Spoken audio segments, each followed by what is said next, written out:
So guys আমরা আসছি কোথায় এখন? মহিপুর ব্রিজ। মহিপুর ব্রিজ আসার পর আমরা দেখতেছি এখন মাছ কেবল তুলছে, নদী থেকে মাছ তুলছে। আমরা ভাবলাম যে বাড়িতে একটু মাছ নিয়ে যাই, মাছ একটু নিয়ে যাই ভাবছি, যেহেতু আসছি এখানে স্বাদও, নদীর মাছ অনেক স্বাদ। তো আমরা চলে আসলাম। এই যে দেখেন এনারা হচ্ছে মাছ ধরে নিয়ে আসলো। সব তো ক্লিয়ার নাকি? মাছ ধরা শেষ। কতগুলো মাছ? এই দেখেন বোরেল মাছ, অনেক সুস্বাদু মাছ। তো আমরা এখন নিচ্ছি, দেখি কতটুকু হয় বোরেল মাছ।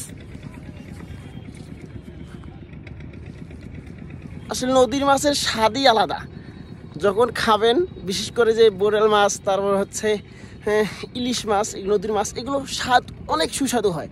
তো আমরা যেহেতু আসলাম, টাটকা মাছ দিল, অর্থাৎ নিজের চোখে দেখা, অনেকে এগুলো মাছ নর্মাল মাছ, ডুপ্লিকেট মাছ বিক্রি করে বিভিন্ন জায়গায়, দোকানে বা বাজারে কিনতে গেলে নদীর মাছ বলে বা তিস্তার মাছ বলে এগুলোকে চালিয়ে দেয়। তো আমরা এখানে আসছি, এখন আমরা চোখের সামনেই দেখলাম যে মাছ তুললো, তবে সেই মাছগুলো আমরা নিব এখন। এগুলো হচ্ছে বোরেল মাছ। এত ছোট কেন? বড় বড় হয় না? বড় হয়, বড় হওয়ার সময় এটাই বড়। হ্যাঁ, জালের মধ্যে এই জালেরই মাছ সিজনের সময় এটাই বড়। এইটাই সিজন না? এই সিজনের মধ্যে এর চেয়ে বড় হয় না নাকি? পানি বেশি হবে তখন, আবার যখন পানি যত বেশি হবে যখন পানি বেশি হবে তখন বেশি হবে না, বড় হবে। আচ্ছা, ভালো লাগলো। টাটকা মাছ, স্বাদ হবে। কেজি দিয়েন, হাফ কেজি।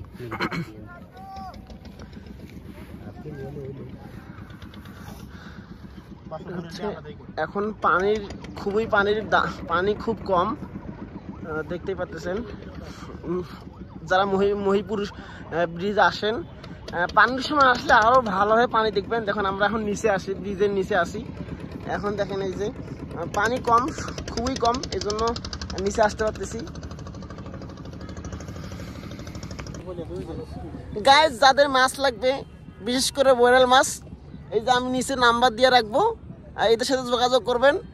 খুবই কম দামে টাটকা মাছ পাবেন। বুঝতে পারছেন? ক্লিয়ার? কোনো ভেজাল নেই। মাছ নিলাম, বাড়ির যে কি কয় এখন জানি না, আমি তো কিনতে পারি না। ছোট মাছ যে কি বলে। কয় টাকা কেজি নিল? টাটকা মাছ দেখি নিলাম। কয় টাকা কেজি? 400 টাকা কেজি নিলাম। যারা নিবেন যোগাযোগ করেন, এদের সাথে যোগাযোগ করে দেবো। এরা কম নেয় নাই, কিন্তু কম নেয় নাই। ঠিক।